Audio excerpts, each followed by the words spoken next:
Hey there, in today's video, I'm going to share with you exactly why I am 10 toes down when it comes to using Facebook and Instagram ads. I'm going to give you a debrief of my very first event of 2026 to let you know how it goes. Spoiler alert, it did not go as I expected, but that's okay. I'm going to share the lessons learned so we can learn them together. For those who don't know me, I am Cecelia Faye Morris, also known as the Digital Marketing Maven. I am the owner of the Speaker Event Finder software, Groups Tag, Chrome extension, and soon to be the founder of Check on Me, a mobile app built for single people who live alone. And today we're going to get into my event for the Speaker Event Finder, my first event of 2026. I'm going to share with you my Facebook and Instagram ads and the results that I got from them. I'm going to talk to you about my organic marketing, and I'm going to show you how we're going to pivot for our next event to make it better. With that being said, wherever you're watching me, give me some likes, some love, drop a comment, share this with somebody who might need to see it. And if it's on YouTube, subscribe and click that bell so you get notified whenever I post a new video. So let's get into it. I'm going to do some screen sharing today. And the first thing we're going to get into are the numbers as they relate to my event and why I am head over heels when it comes to paid marketing versus organic marketing. So let me share my screen and show you what you're working with. All right, so you should be able to see my screen. So whenever I run ads to an event, I create two funnels. One funnel for the paid ads, so I can track those results separately, and then I duplicate that funnel for the organic ad, so I can track those results. Because if I have both of them running to the same page, then it skews the Facebook results and things get wonky. So that's the first thing. You need two funnels if you're running ads for an event, so you can track your organic from your paid marketing separately. The page that you're looking at right now, this is from my paid marketing.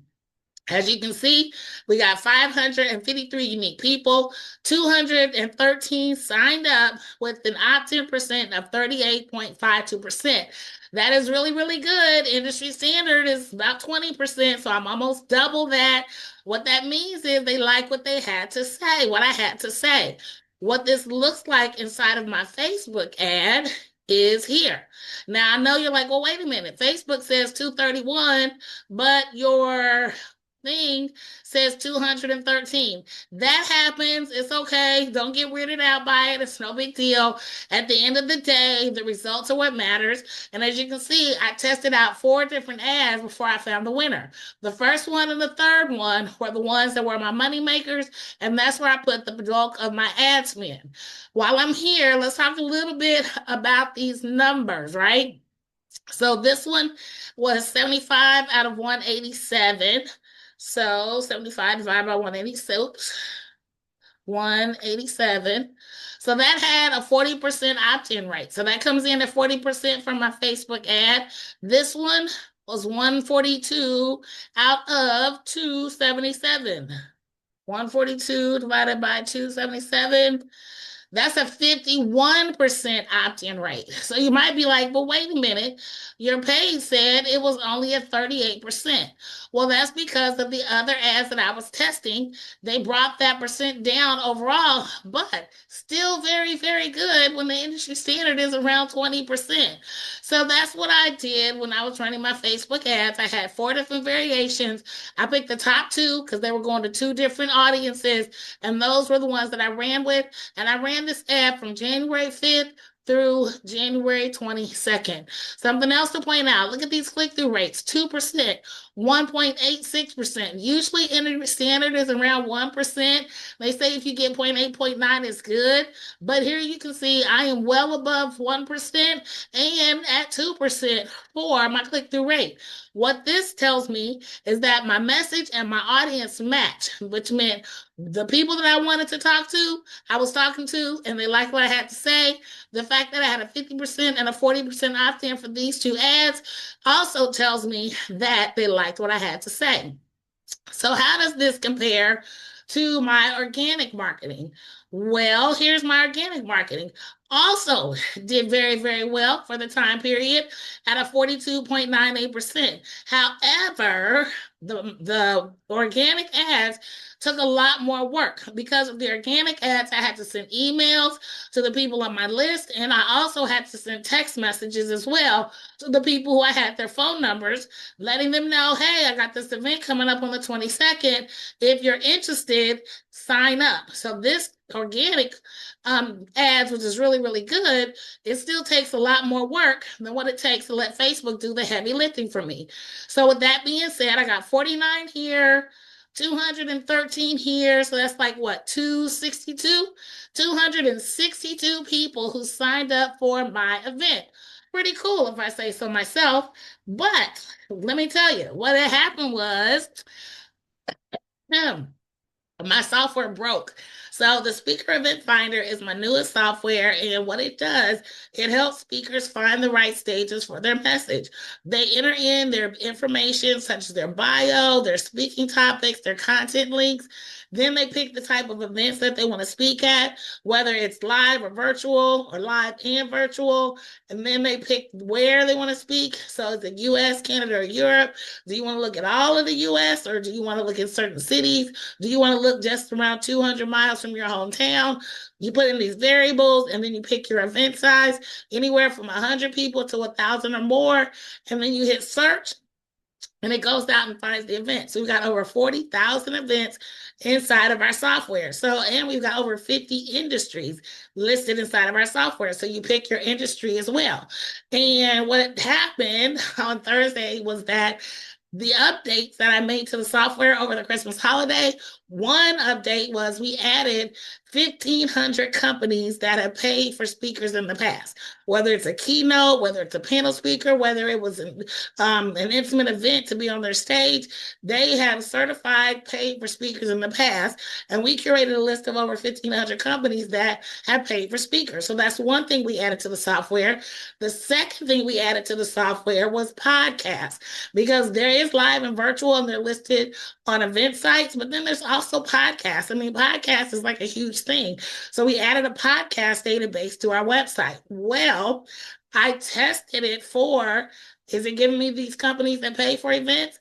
And I tested it for podcasts. Well, the podcast piece and the paid event piece worked perfectly. However, what didn't work is I didn't test it for updating people's information, because every time I do this event, everybody who signs up can fill out a form, and then I go through those forms and I pick one person who completed the form. If they're live with their camera on, then I go through and I take them through the process of finding events for them, like they have the software, so I can show them how it works and show the audience as well.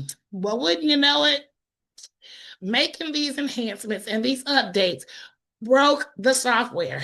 So wouldn't work. I couldn't get it to work. As much as I had tried it, I hadn't re-entered the information. I just used the information that was already in there from the last time I did the event.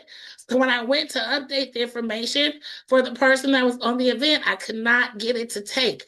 So it was a horrible experience. However, what I had showed the people so far, they were very pleased with, even though I couldn't finish the presentation.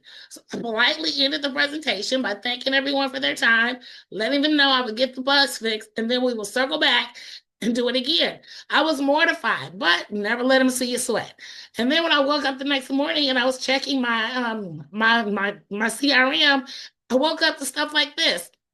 I woke up to a message that said, I thought I had it queued up. Hold on, let me get to it. Bear with me. Now, where did you go? You were just right there. I tell you, sometimes I'm too much for my own good. Here it is. It says, "Hi, Cecelia. I just watched your presentation. You did an excellent job, and I'm so sorry you were having problems. You handled it well in spite of your frustrations. Hopefully, I'll get to watch your next presentation. What you have put together is outstanding. I can't wait to see it work and have it working for me. Thanks again." And then I got another message that said, let's get this one up. "Hi, Cecelia. I attended your presentation on the Speaker Event Finder. You are having some technical issues, but I'm still very interested in finding out more about your Speaker Event Finder app. Please let me know when you will be hosting another call." And then here's another one. And this one says, "Hi, Cecelia. I caught your webinar for the Speaker Event Finder. I spent years doing software demos myself, so I 100% empathize with the tech difficulties. Please don't let it get to you. You handle it with grace. I'm really interested in trying your platform out for my own speaking business. When are you going to do your next presentation?" So here I was, all mortified because I broke it and I couldn't figure out how to make it work. And I'm live in front of almost 50 people. Oh, that's another thing. 262 people signed up. Close to 50 of them showed up. Pretty cool, right? Especially when they said webinar attendance rate is like 10%. So I only should have had like 26, 27 people. I had almost double that. Pretty cool, right? I'll explain lessons learned in a second. But what I did learn from that experience was it's not about what happens to you, it's about how you react. So I could have been all flustered, like, oh my God, what's going on? I can't believe this is happening.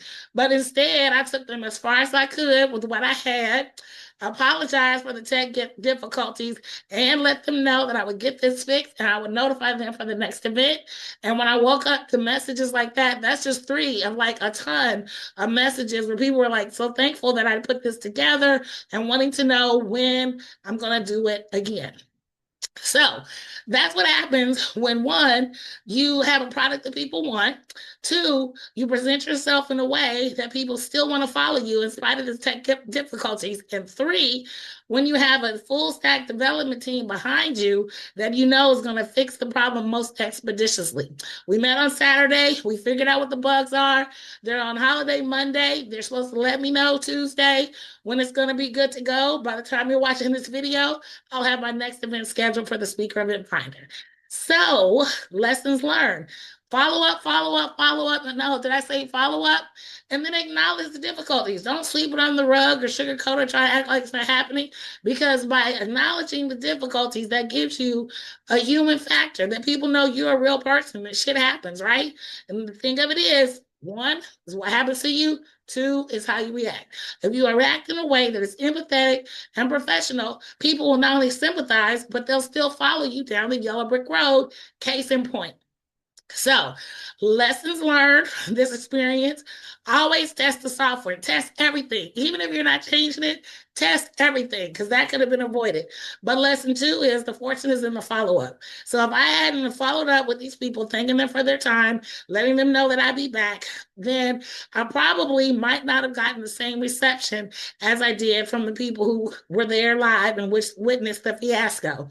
So when you come from a place of authenticity, a place of honesty, and a place of trustfulness, people can pick that up in you. So with that being said, if you are looking to find the right stages for your message, or if you want to build your own stage and come in to where people are opting in at a rate of 38, 40, or 50%, if people are showing up at a rate of 20% or better to your live event, then you need to sign up for my Magic Marketing Masterclass. Now, if you want to find the right stages, I will give you the link so you can register for my next webinar. But if you're not ready to find the right stages and you want to create your own stage, you can sign up for my Magic Marketing Masterclass.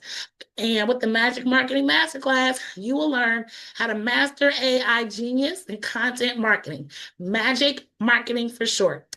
So that's today's video. It's okay if you fall on your face. Just get back up, dust yourself off, and try again. Try again. If at first you don't succeed, dust yourself off and try again.